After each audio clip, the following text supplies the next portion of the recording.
welcome. This is chapter 3 of Pageful of Life. Um, yeah, you tune into another chapter. This is a platform for intellectuals, people who like engaging, thought-provoking conversations. All right, this is for you.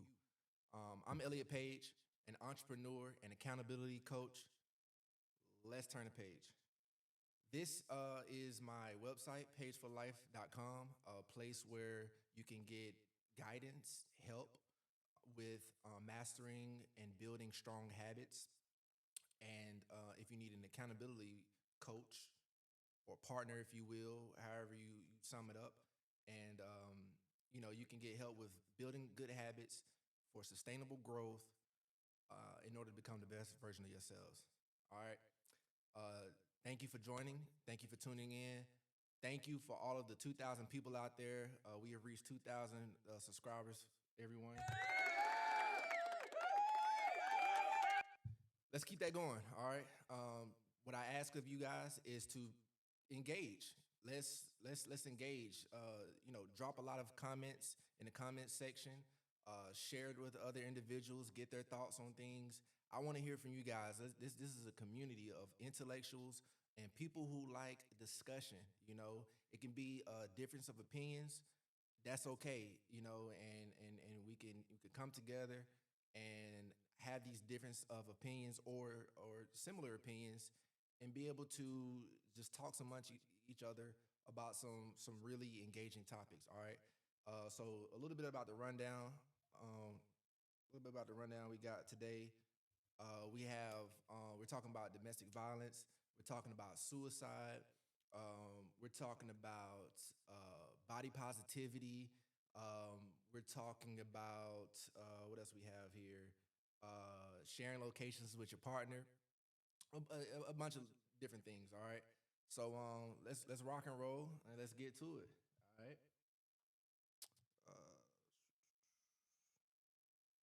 Uh, okay. So first up, we have we have the T app. Man, what can I say about the T app? So, okay, for those who are not in the know, the T app was created by a guy named Sean Cook, I guess back in 23. And he made it for straight women to stay safe on the dating scene. Seems like a reasonable purpose for a business, right? Um, and it's a platform where people can get experiences with different men and post pictures of guys they're currently involved with.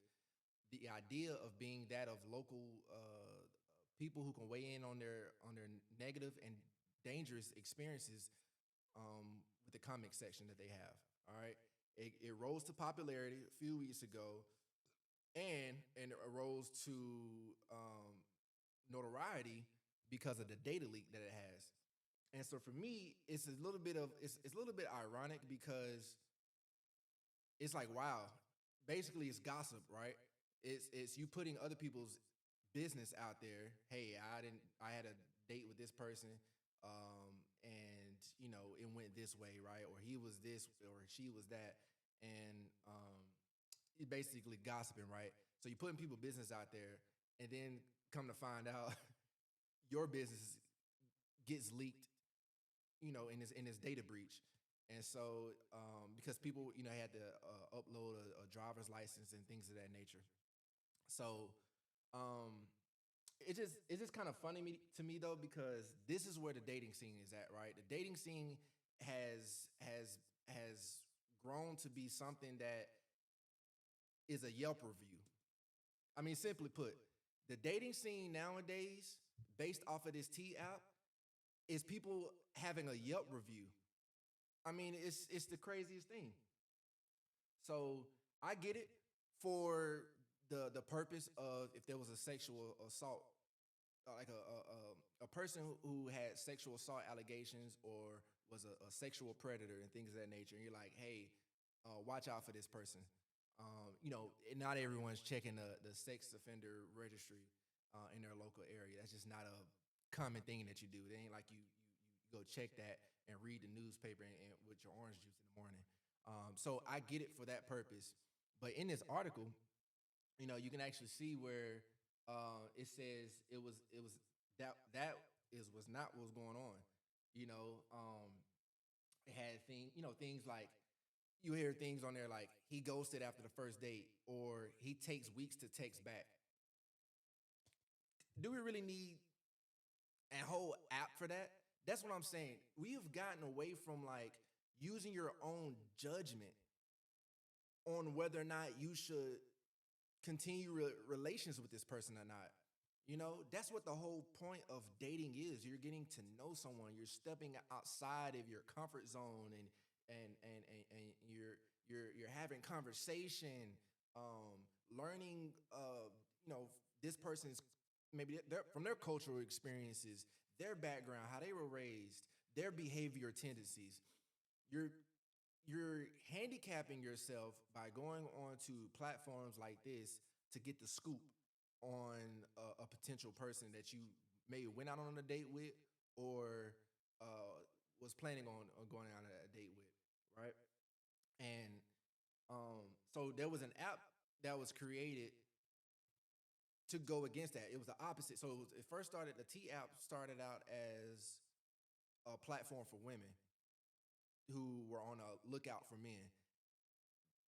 Turn around, there's a whole app called T on Her that was created for the men to have the scoop on the women. And we gotta stop that tit for tat, y'all. We gotta stop that. It's like, man, it's like it's the gender wars and stuff. It's like, man, we need each other, y'all. We need to stop this whole man against woman thing. Stop it. Stop it. Stop it. Okay. We have to learn how to work together to share the space that we're in here. You know, we gotta learn like we need each other. This is point blank. We need each other. All right. And so yeah, the T app it's interesting, man. Yelp reviews. Yeah, the dating world has turned into Yelp reviews. Imagine that. Um, but moving on. So, all right, I'm gonna preface this. Sorry, just taking a little sip here. This is a guy who this is based off of suicidal ideations. Okay, so this topic right here is very touchy. So I'm gonna try to be careful with this one. But this one right here, it needs to be spoken about because or it needs to be spoken on because it's very interesting. All right. So this guy named Joseph. Apparently he's bipolar. Um, and he has suicidal ideations. He wanted to end it all. He no longer wanted to be here with us. He no longer wanted to live. Okay. And so what he did was I guess he lives in Amsterdam, and over there you have over there in Europe you have I forget the term, forgive me, but it's basically suicide assisted death. Like a medical professional can go ahead and you know go through the protocols to where that person can end their life. Okay, in a medical fashion, and I guess he wanted to go through with this, right? And I'm guessing by him being bipolar, it constituted for him being to be able to be cleared to go through with that. And so, what he did was he knew that's what he wanted to do. He set up what he deemed last suppers. And if anybody out there is familiar with the story of Jesus, he had a last supper. It was a dinner amongst his closest friends because he knew that his life was about to end very soon. Okay, right? The difference is in that scenario, that Last Supper, what 2,000 years ago, I'm sorry, a little less than 1,000 years ago, was he was getting murdered. Jesus was being murdered. This is you're taking your own life. And this is what I want to like. I want to get out there. I want to say For anyone out there who has suicidal ideations, who thinking about taking their life, well, life has gotten so hard, it's gotten so troublesome that you think it is the best method to end your unhappiness, and maybe even for others, because you feel like you're a burden to others, that you want to go ahead and end things. I'm here to say that you are causing more pain than you realize. Okay, coming from a person, I have been affected. I have been affected by suicides, whether that was my time in the army where I'm having to be on 24/7 suicide watch, where a person had suicidal ideations, and now I'm having to essentially guard them. Um, even if they're like every step of the way, like I have to be with them to make sure that they don't take their own life, right? Even if they're in the bathroom, they go to the bathroom. If they're in there a little bit longer than the typical time frame, then it's like I gotta get that good old knock, knock, knock. Like, hey, is everything all right in there? Type of thing. From that to having a childhood friend, um, take his life, and not gonna get too in the weeds with that, but so I've been surrounded by suicide, right? And it's something I don't really take lightly, and it's so troubling to me because one, I'm like, man, we all go through some level of pain, some level of struggle, and sure, that like life is life, right? You be like, man, we hear about whatever you believe in as far as like afterlife, but I'm a Christian, so I believe in there's paradise after this life, right? I got to do work here in order to get to paradise. That's what I believe, and so in that belief, you're like, but shoot, things are rough here. Why would I stay here? I'm trying to get up there to paradise. But no, we have work to do here, and if you believe what I believe in, it's you're not allowed to take your own life. And I think that was put in place because we, going on into a spiritual talk here, we we should yearn, we should desire that help, whether that's from other people that's here on this earth, or whatever what spiritual being you believe in, right?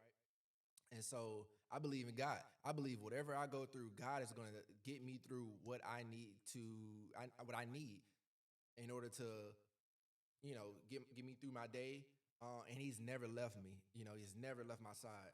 And so, and then talking about other people here, that's why we as people should take on that role, that position of, hey, I need to help somebody. I see somebody hurting. I see somebody in pain. I see somebody struggling.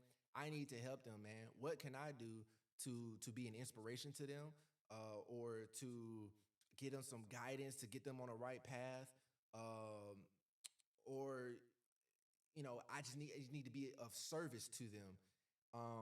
And the reason I say that, right, because I bet you, say whatever invitations he sent out. I don't know how many invitations he sent out. Oh, I'm sorry. It says 150 meals later. So about around 150 dinners, he supposedly had or was gonna have. He had planned, right? So you send out 150 invitations to people. Two scenarios I got for you. I guarantee you, the amount of people who accepted the invitation or was like or reply right away and was like, yes, I would be there. I will be there for you. I'm gonna make it to that dinner. By him saying that he's going to take his life afterwards, will be far greater than the amount of people who accept the invitation if he just said like, hey, seeing you in a while, you want to have dinner next Friday or something. And that's what make this whole story so interesting, because it kind of take gives you a look into how we think as a people. somebody, even with me, I feel like the same situation. If I sent out dinner invitations to everybody I know or everybody I wanted to have a dinner with, um, I, the amount of accepting of the invitations by me, nothing's going on with me personally and emotionally, would be far less than the amount of people who would jump at the opportunity to be at my last supper, you know? And I'm like, man, that's really kind of it's sad. It's not kind of sad. It is sad. And you know, and to give a little backstory in this guy, I hear when I was doing my research, the guy is kind of scammy. He's kind of he does some shady stuff. So from what I read, he didn't even take his life. So, and that's why I kind of wanted to speak on. I kind of wanted to speak on holding those who are attention seeking for suicide, for suicide, hold them accountable. I want to hold those people accountable because, again, for people who have some good hearts about themselves, um, they are going to take that hard. Like, man, what you want to? You're thinking about taking your life? No, no, no, no, no. Let me take you in. Let me take you under my wing. Let me. Let's get you right because they know the amount of pain that one they will have because now they just lost a loved one, and two, knowing the amount of potential that you have, you got so much more life ahead of you, and what a redemption story that can be as well. Man, I was really struggling, man, struggling to the point where I didn't want to, I wanted to end it all, and then years later, you end up being whatever that you could end up being. Um, People are probably looking at that. If you're saying like, yeah, I want to end it all and everything, and it's sad because they know that you're cutting your potential short and you're inserting a level of trauma that they're gonna have to have because they just lost a loved one, right? So now look, people who have people who have taken their lives, um, they weren't attention seeking. Like we're actually serious about it, right? In a dark way, if I can kind of like make not make light of that, but not even gonna say I don't even know what the word is. But it's different, right? It's different than if a person was attention seeking. Say they're gonna end their life, didn't end their life. Now look, attention might have been the cure there. That might have been like, okay, that's what I needed to hear. But I'm telling you, I've personally experienced people who were just, man, you're not. I know you're not serious. Like you're just like, okay, I guess in a way that's fine because now let's talk. You wanted to talk, obviously, right? I guess, right? Because you weren't serious about taking life by taking 12 Advils. That's not gonna do anything for you. Again, personal story here. Like I've experienced that from someone who wanted to take their life. They said, and so um, you're not serious because you know that's not gonna do anything for you, right? Like if I said I want to take my life, and like by me constantly falling head first on the floor or something. It's like if I just, oh yeah, I'm just gonna fall face forward. Like that's not gonna kill you. So it's like that's more the root of that is it's a cry for help. And it's okay. Some people respond to that cry of help faster than if you said, man, hey man, I'm struggling, I need to talk. So again, that's why this is so thought provoking for me because that's what this kind of seems like. The guy didn't take his life. So again, that's what it kind of seems like. So again, to wrap up, man, if you are out there and you're struggling, go talk to somebody, please. All right, go talk to somebody. Don't go to these extreme measures to get somebody to talk to you or to feel like you need to be heard. Exhaust your resources. I guarantee you, man, there is somebody that cares about you. There is somebody that cares about you. Um, and like I said, me, I know if I couldn't find that in my real life, I know that God cares about me. God got me. God knows my heart. God knows my future. Um, he would not forsake us. All right. And so yeah, my heart goes out to everyone who is who's struggling mentally in that regard with having any type of suicidal ideations. All right. Um, and if you need to talk about, you need to talk to somebody about building some habits to where you can grow um, and have sustainable growth personally. Again, Page for Life, Page for Life, man. We can set up a consultation and we can talk. All right. But moving along. Um, yeah, I'm sorry. This is I meant to scroll through some of the stuff you guys can see. He was making good for himself. You know, he was Africa's Forbes 30 under 30 for creatives, you know, doing really good for himself. Um, and this question or this quote from him, it says, "That's what I really want people to understand. It's not death or nothing. All anyone wants to do when they're in my position is just to have a brain that allows them to enjoy being alive. That's really it." Wow. And that's really powerful because um I think that's the key to enjoy that last part there, to enjoy being alive. I'm pretty sure when he had those last suppers, in a way, this is me what I sense. It was enjoyable for him. I mean, he had 150 of them. It was enjoyable for him. And he was like, wow, these people do care about me. Yeah, I want to end my life. Yeah, I like what I'm feeling here. And that's the key. If we can search that, if we can that,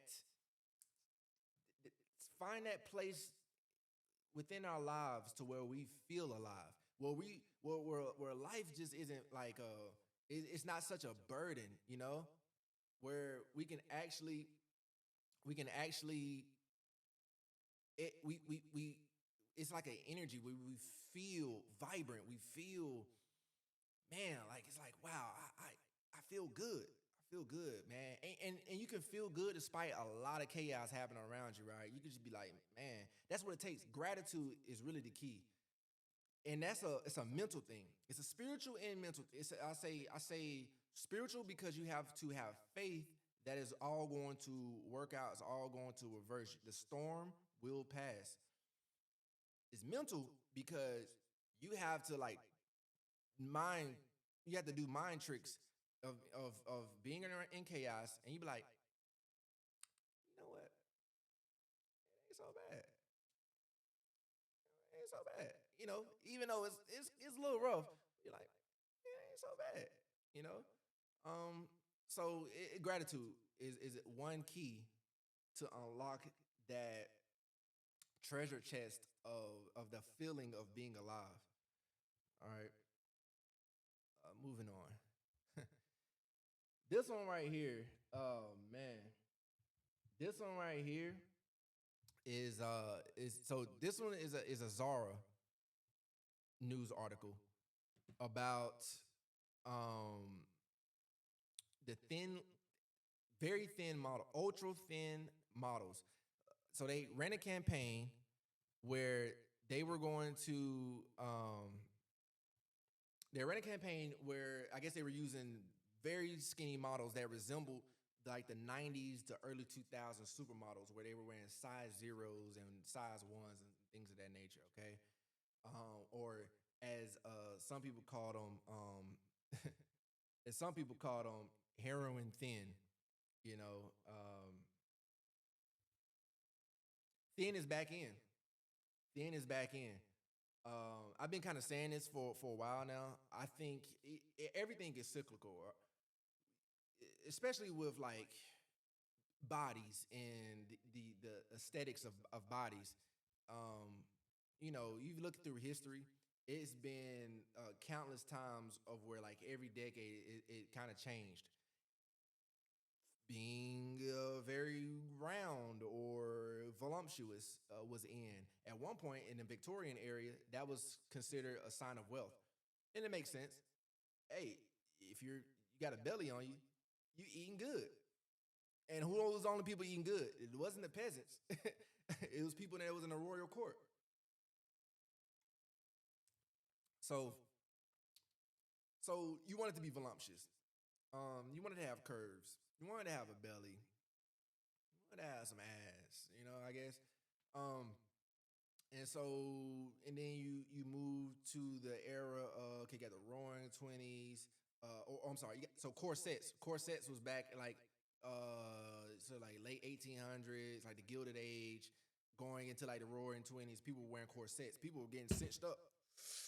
You know what I'm saying? People getting cinched up to have the thin waist and curvy bottom. And you move into the 40s, 50s. People kind of like it was they kind of let off on that a little bit. And then fast forward into like the 90s, early 2000s. Man, you wanted to be a size zero, size one, for women. I'm talking about, and um, it was unhealthy. A lot of it was unhealthy. I would say just with anything, there was extremes. Now, so the extremes is not what I'm talking about here. The people who are like, I'm talking about, you're being bulimic. You're eating food and then throwing it back up because you want to have the sensation of eating a cheesecake, but you don't want the calories that come with it. So you eat it for the pleasure and then you throw it back up so you don't get cut from your modeling agency. All right, trying to fit in, huh, no pun intended, trying to fit into society's standards, society's beauty standards. That's unhealthy. But I kind of admire the level of dedication that some people took to achieve those looks. I'm talking about they were doing all types of cardio, right? They're in spin class. They're taking Jane Fonda's aerobic class. Um, you know, they're running. They're taking long walks. They're doing their cardio sessions at least an hour a day, and they're watching what they eat, right? Which, man, in America we have such an obesity problem. It is ridiculous, right? I mean, kids are obese. It's crazy, right? Kids are obese, um, and so you know they to have the level of dedication to where you want to be sleek and slender and have achieve a frame that is not frail. The frail ones, the one is eating crumbs throughout the day, no. You can't even, I mean, these people can't even pick up a 5 pound dumbbell and do 10 curls, probably, No, I'm not talking about that. I'm talking about, like, say, like the Pilates thin. That's thin but strong. Because take it from somebody who does bar and Pilates every week, multiple times throughout the week. Oh, you're struggling. You're struggling. You're struggling, buddy boy. And so, and if you see it, it's gonna go back. It's going back to that. Thin is going. It's going back to that. If you see a lot of the celebrities who have spoken out on getting their BBLs and things of that nature, they're reverse engineering their BBLs. So Kardashians, the Black China, the K Michelle's of the world, they are trying to reverse their BBLs. Okay, and it always starts with the celebrities. You gotta look at that when you see like a fashion trend. Look at the celebrities. Look at what the celebrities doing, and usually you'll see everybody fall in suit, right? Me on the other hand, I more so I'm so against the status quo. I try to like really be in my own lane and not try to like get with all the hop on the trends because it just seems so. It's just one. It's like hard to really keep up with, man. It's like I'm gonna keep a certain image about myself and certain behavior about myself and go forward in that way, unless something in my own personal life shifted me in a different direction. But I'm not about to shift because oh, that's what everybody else is doing. That looks cool. And it's like, bro, who am I at that point? I'm not even myself. I'm kind of like I'm cosplaying, and for every trend that's going on, I'm gonna hop on that, and then that becomes my identity, my character. Like no, that's not how I operate. But um, yeah, it's I like it. I like us going back to the idea of yeah, man. Let's get thin, man. Let's have them thin waist. Thin waist is honestly like that's a trophy these days. Someone has a thin waist. I'm talking about, hey, thin waist. You, it's almost like it's almost on the same level as someone who has a huge ass, right? You look at it as like, damn, that's a whoa. It kind of like you stop for a second. You're like, whoa, that's a it's like a work of art. But somebody that has a thin waist, you're like, whoa, that's a work of art. Because especially someone who kind of like I said, had a level of dedication to get that way. Genetics do play a role.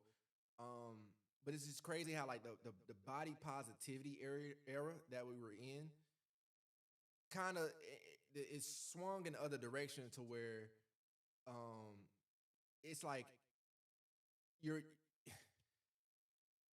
us being the body positivity era was good because it's like all right, yeah, there are other models who they're not in size 0 or 1, but they're pretty. They have a personal brand that that travels well. They can go around the globe. People know them.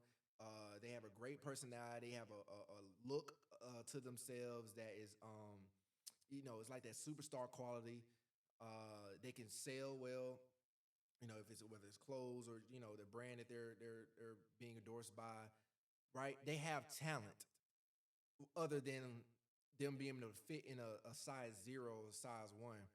Um, and um, so I like how the industry went towards recognizing those type of people, right? But again, things do get a little out of hand. So you got people walking down a runway where I've seen it and I'm like, wow, um, okay, not knocking anybody saying that like they're ugly. I don't really try to take it there, man. Everyone is uh everyone is valuable in their own way, okay? Um, but I mean, it's undeniable, man. Some people have like an aesthetic; they were just built a certain way, man, where it's like they're easy on the eyes, okay?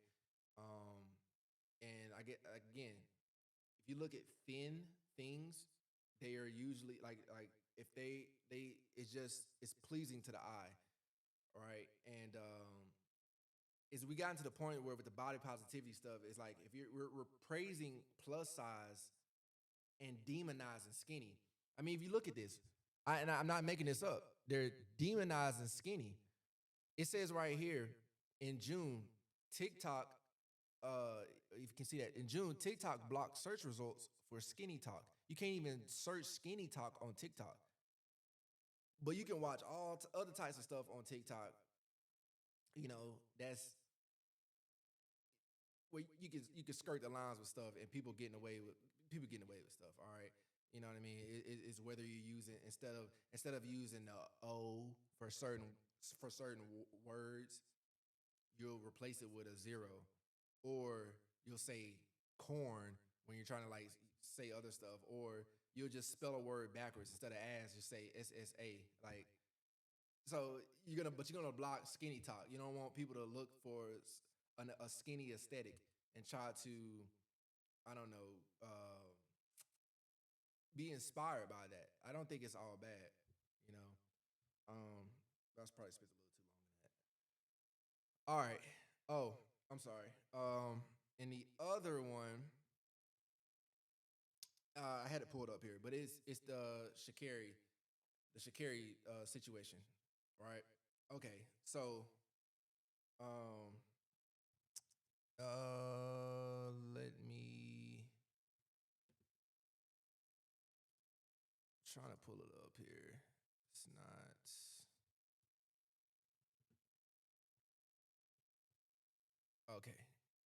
Trying to pull it up. It's not coming up. Apologize, y'all. But basically, okay, so I'm talking about Shakari. And she had a domestic violence dispute in the airport, okay?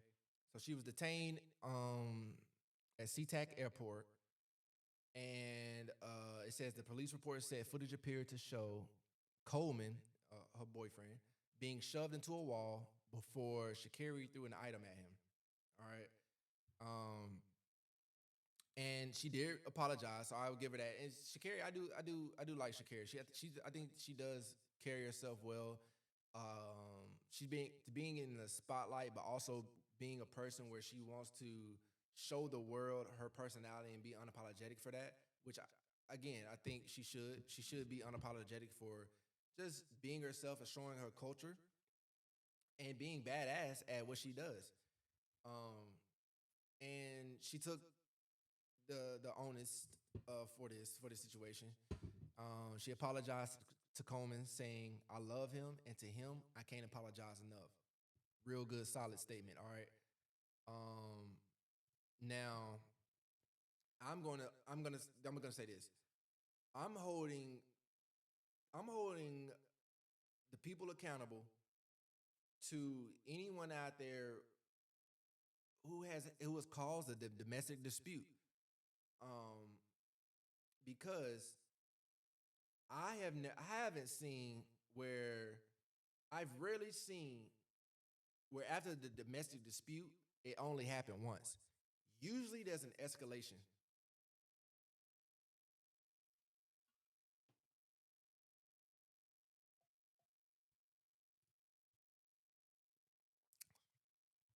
Usually there's an escalation.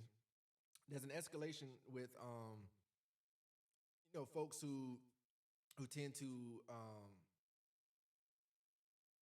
there's an escalation with folks who tend to have acts of violence. Okay, whether that's pushing, that's shoving, whether that's yelling, well, yelling not so much, but really just the physical aspect of things, where throwing things, you're pushing them, you hit them, you beat them down, any of those type of things. What I found is that it escalates once you bring that person back. Like once you say, for instance, okay, dang, I beat my boyfriend or girlfriend, spouse or whatever. Okay, y'all have an argument, or you may y'all be separated for a while, but then y'all come back together. What does that say? That says, okay, one, it was okay. It was okay enough for you to do that to me and for you to get me back. Right? That's what that says. Because they did come back. You brought them back into the life. Like that was not the end all be all. That was not the worst thing they could have did. Obviously, because you brought them back. Some things in life, man, we just gotta like walk away from. We just gotta walk away from. We gotta be like, man, this there has to be a lesson learned here. Like someone, there has to be capital punishment here. There has to be capital punishment. This was it. You lost your mind, and this is it, and you lost me. All right. Because if not, they are just going to escalate. Okay, say it was a shove the first time, and you took them back. Now, what is the baseline? I know that I can shove that person and get them back. Next time something happens and I can't control my emotions, because that's what that comes from, right? A person putting their hands on someone else, especially your come on, man, your loved one, your partner, your significant other. This person is supposed to be the person you love to death, literally to death do you part.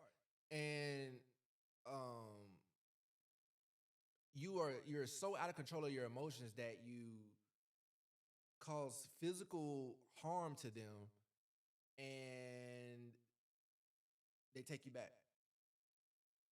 Then when the next time that you can't control your emotions, oh, it can no longer be, oh, I'm just a pusher, because obviously she pissed me off again. Obviously he pissed me off again. I gotta escalated. I gotta go further, and that's when those situations happen. That's why it just it's never really once, right? So that's why I'm holding the people accountable, man. Who's ever been in those situations? Now, if you've been in those situations and you have had that moment of truth with yourself, like, man, I gotta do better. Excuse me, I gotta do better. I applaud you. I applaud you. Where's my applause button? I applaud you.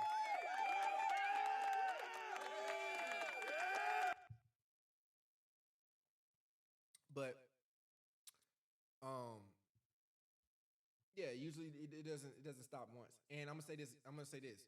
She made a comment in the video where she was talking to the law enforcement, saying, "Why aren't y'all apprehending him?" I'm paraphrasing. Forgive me for paraphrasing, but she said, "Why aren't y'all apprehending him?" Now, that struck me because why should the male automatically be assumed as a perpetrator? That's what I don't like. And I'm holding people accountable who take that stance. Don't take that stance, please. Ladies, I'm sorry if you ever are in a situation where there is you're in a domestic dispute, okay? Same for fellas though, because I male or female, man, you should not put your hand on your partner. You should not. You love that person, man. Love on that person. You don't gotta. You can get your point across, man, by not doing all that stuff.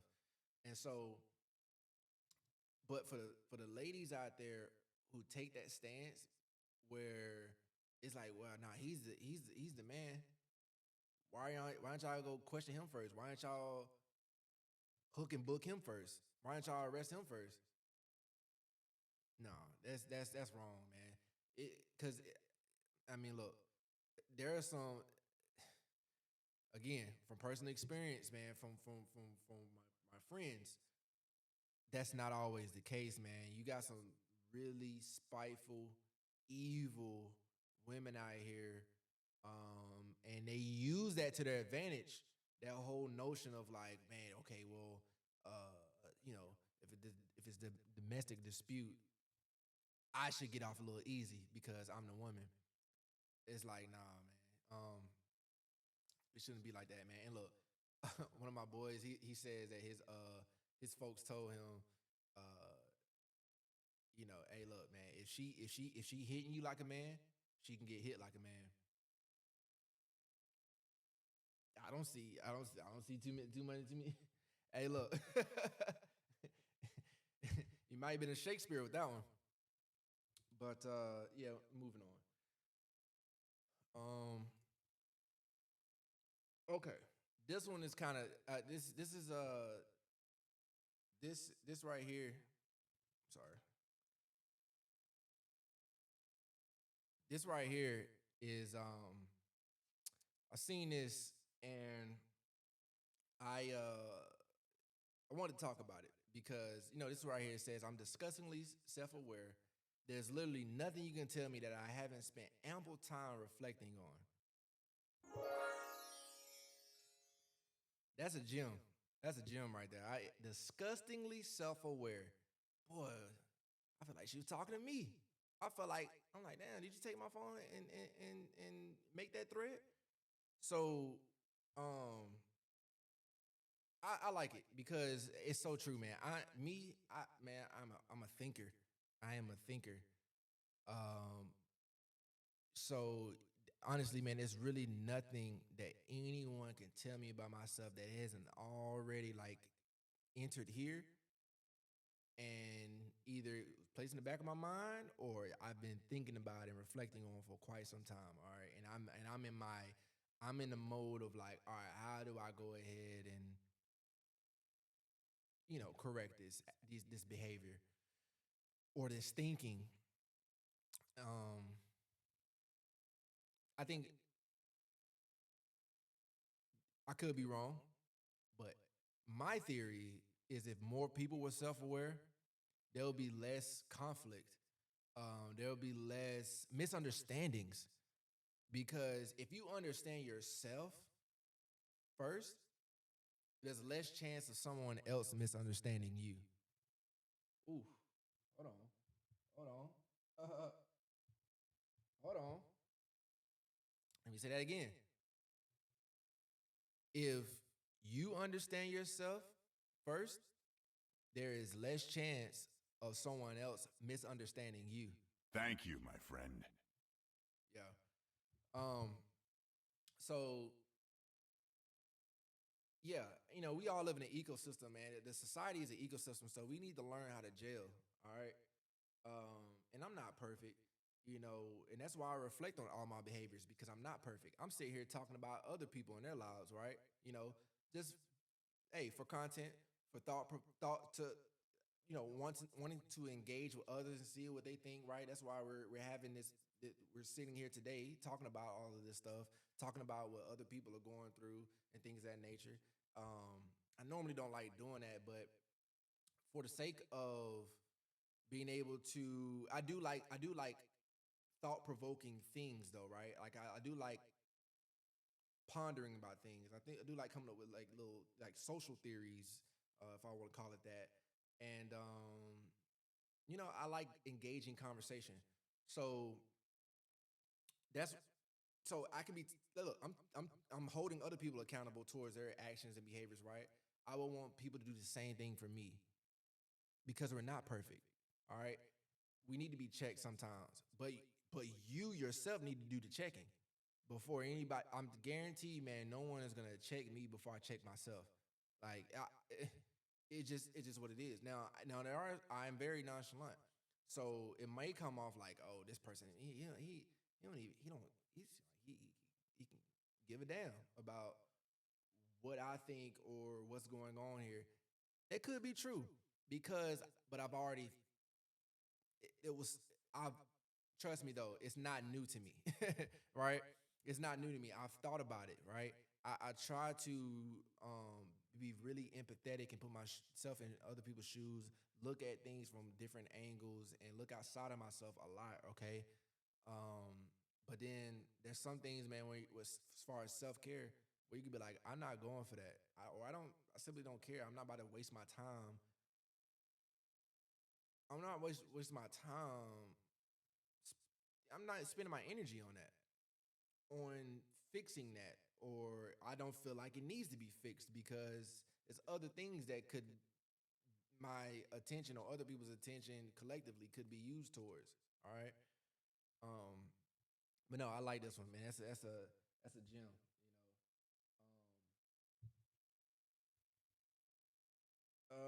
Let's go on to. This was not the last one. This was got one after this one. That'd be the last one. So Sam Altman, for those who don't know, he's OpenAI CEO or um, ChatGPT's owner, essentially, right? Um, so and this guy, man, he's a straight shooter, man. He really just I don't think does he have a PR department or does he even talk to them? Because man, he just really he lets things fly. But I appreciate it though, man. He's himself. He's not no one else is his mouthpiece. Um, but he says that he believes AI is in a bubble, comparing market conditions to those of the dot com boom in the 1990s. And I would agree. Well, I don't know. Say I agree with it being a bubble. I don't know. Time will tell. I'm not that much of an expert on it. Well, I can make my own theory about that. But I do think it is super intriguing, man. The time that we're in is it's exciting too. It's exciting, a little scary. I guess excitement can bring a little fear as well. Jumping out of a plane can be exciting and fearful at the same time. But yeah, man, I think sorry. I think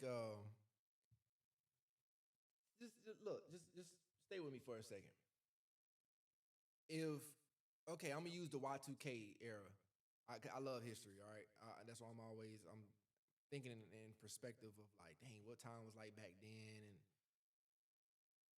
as much thing as many things change, everything still stays the same. Like it's, you know what I mean. So like we're in another technological boom. I don't people I, when I usually see like from the common folk, people are scared. They're fearful of what AI can be. Yo, get with the program. AI is going to be here for you. Like AI is going to be entrenched in our society. Like the AI that we're seeing now, we already had AI before. I mean, Siri was AI, right? It never listens to you, but it's AI. You know, we've had things before. So, um, okay, but yeah, getting off of that. Think about this: the Y2K era, 99. It's the year 99 or year 2000. If you told those people back then there would be a computer, a device, it's going to be a computer in your hand. It can text, call, send emails. It can browse the internet. It can play videos. It can be a camera and a video camera. It can be a photo camera and a video camera. Um, and what I'm talking about, this device is called the iPhone. That was invented. It was released in '07. So I say in the next 5 to 10 years, man, life is gonna look completely different, right? Because take the year 99, 1999, 10 years from there would have been 2009. The iPhone came out in 2007.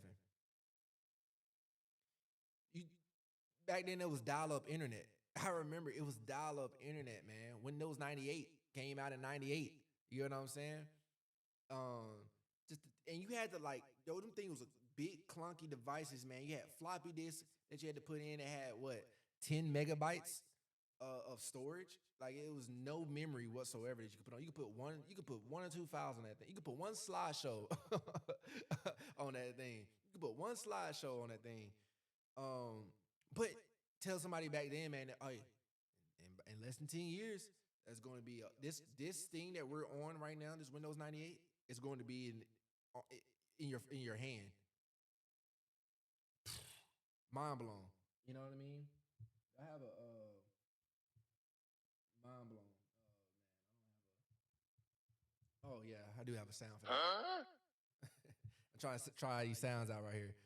But yeah, say for instance, Netflix. Netflix started streaming in 2007, and for the folks who don't know, Netflix started out as a DVD rental service. They would send you DVDs, back when that was a thing. You know, when DVDs came out, and they would mail DVDs to your house, and you could rent them. Blockbuster, it was direct competition with Blockbuster and everything like that. They changed their business model. They pivoted into a much more lucrative venture, and they were very forward thinking in that regard. They went to streaming in 2007. 1990. I mean, actually, I don't even know when Netflix. I don't even know if they were a company in 1999. So imagine that. That's what I'm saying, man. What we are experiencing now is nowhere near where we're going to be 5 to 10 years from now. It is going to be unbelievable, man. Oh my God. Yeah. So, as far as a bubble though, I don't know. I mean, there's reports that out there that there are a lot of CEOs who they've AI has made more billionaires at the rapid pace that it has been in any other time in history. So more billionaires are made this year, and as young as they are too, from AI companies than any other time with any other industry in history. Okay, um, so no, shout out to them. But a bubble, I know what a bubble was. Them NFTs, crypto back in 2020. Yeah, I was on that heavy. I was on not the NFTs as much, but I was doing my research and I was staying up on game with it, right? But the cryptos, I definitely my crypto wallet was solid back then. I had some Ethereum. I had bits and pieces of Bitcoin. Bitcoin. Uh, I had Solana. Um, I had Ripple for a time, for a little bit of a time. Never got on the Dogecoin wave. But I mean, it's so many out there, right? And it was a bubble. It was a bubble because now Bitcoin is king. Bitcoin is went to the moon. That was that was the originator and the final boss. Like they stayed tried and true, and like they're here to stay, right? The other ones have gotten left way behind. It's an afterthought. No one even reports on them anymore. Those communities have died off. There's so many people on the telegrams and the discords, man. That's not a thing anymore. And so in the NFTs, I honestly, I kind of, when it was explained and everything, I'm like, all right, I could kind of see the vision here, but I'm like, man, it's gonna take some time for that to catch on, man, because like, hey, bro, there's some wild stuff going on, man. You had people, you had people,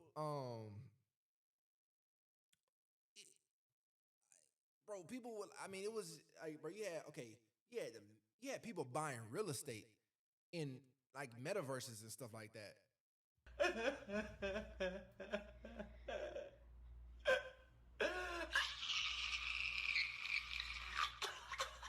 Losing everything.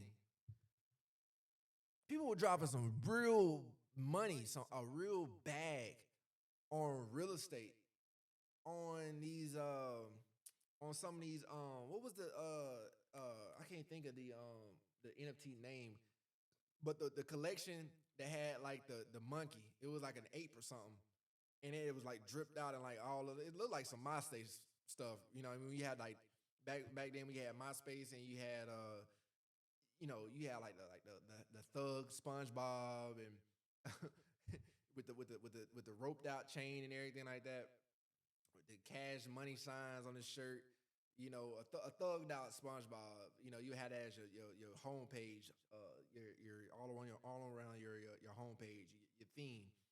Um, that's what it reminded me of, like some of those apes and stuff. Like, man, you had some that were dripped out, some that were basketball players, some that were just they had all types of different caricatures, right? People were dropping some serious money. I remember Steph Curry had he bought like one for like $1 million or so. It was it was wild stuff, man. NFTs, man, it was going crazy back in 2020. If you got your money, shout out to you, boy. If you didn't get your money, you were in a bubble. Oh shit, not good. You were in a bubble, man. Hey, cut your losses, recruit, and move on to the next thing, which AI is going to be. Okay. And like I said, I was going to trying to get to. Let's see here.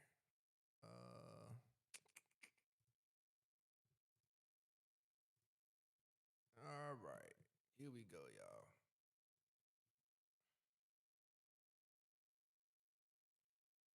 Okay. Oh, this one right here. This is the last one for this.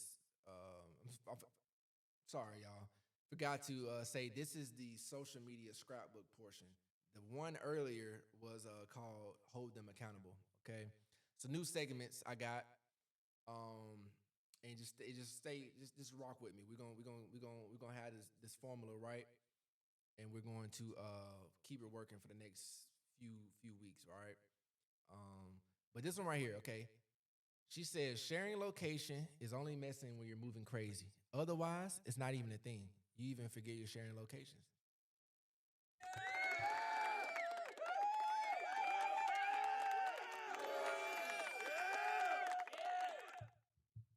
Yeah, no, hey, Shawty was she was on point with this, all right?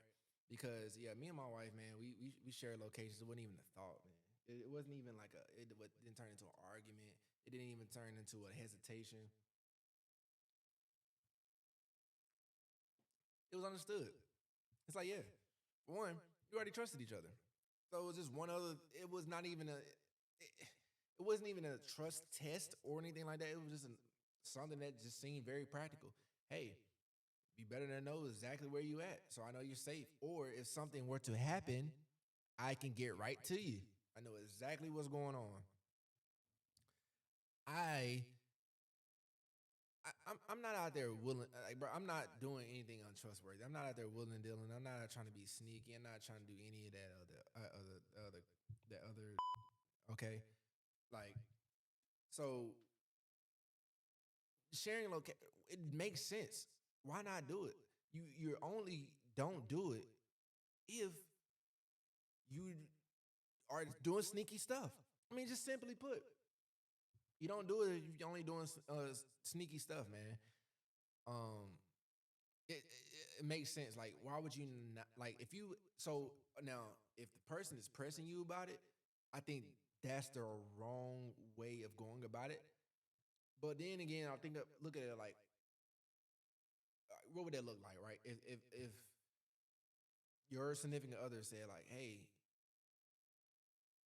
you want to share locations just so we know for safety measures where we at, like where each, like one of us is at."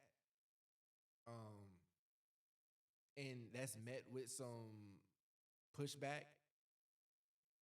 I think that's an issue, right? I think because honestly, I'm really trying to find a way where it doesn't make sense to do it. Why not? Like, I can only I'm only led to, okay, you don't want to share your location because you don't want to know what that like you don't want your partner to know where you're at and what you're doing. You like to skip off. You like to do your own thing, man. And I'm telling you right now, this is just a little tip for anyone else who's trying to like build something sustainable. You can't be sneaky, man. Cut that, cut that, cut that sneakiness stuff off. Like you cannot build something long term without trust. You can't be sneaky, man. You got to be upfront. You got to be straightforward. You got to be authentic. Um, and you got to be safe, man. Why not be safe, bro? Knowing where someone is at all times, bro, is not detrimental to your mental health. It's not detrimental to your relationship. It shouldn't be, right? It should actually should be helpful because that person knows where you're at in a manner of safety. You know, that's it. Um, man, I share my location with my homeboys. You know, I share my location with my homeboys with my sister. Um, you know, it's just why not, man? That's what that feature is supposed to be. You know. Now with this stuff that Instagram got going on and some of these other apps like Snapchat, where we trying to like share your location. Nah, that stuff. That's crazy. That's crazy. Like that should be a lawsuit. I don't even know why that's even a thing for a company to be able to have as part of their technology, man. That's crazy, man. Strangers can know exactly where you are. Pinpoint, pin drop location where you at. Nah, that's crazy. Um, Oh shit, not good. right. It's wild. Okay. But yeah, that about sums it up for today. And thank you all for rocking with me. Thank you all for listening in, for tuning in, for engaging. Again, please, please, please drop some comments down into the comment section.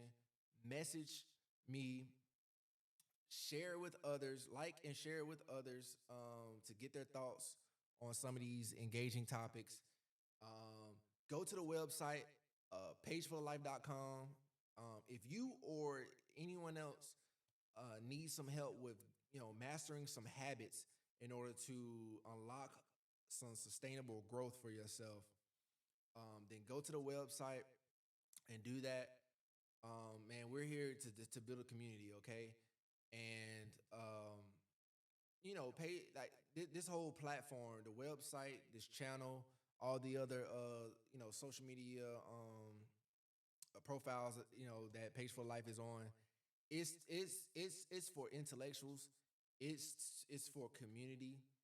It's for people who are goal oriented and they know where they want to go, and they just need, like I said, some people, a community to help them get to where they need to go.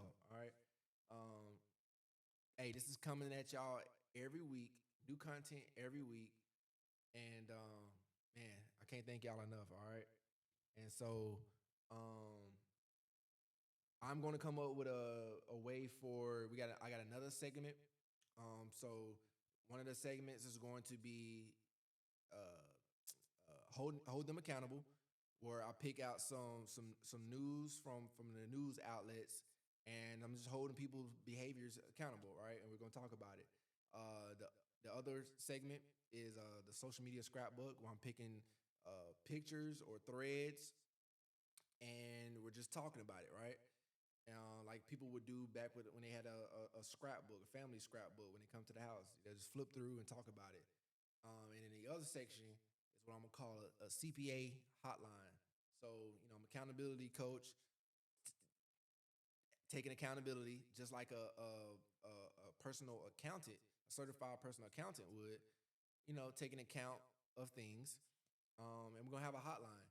So I ask all of you, send in your own stories, troubles, or someone else that you know. Send them in to me, and I'll review it. I'll talk about it on here. We'll get into it, and I'll share some insight on what I think you or your friend or family member should do to kind of, you know, get them to a better place, right? Make an account of that situation. Be like, okay, this is what's going on, and this is how you kind of. I feel like you should navigate in order to get to this place. All right. But no, thank you, everyone. Thank you. Like, share, comment, subscribe. Y'all have a blessed day. All right.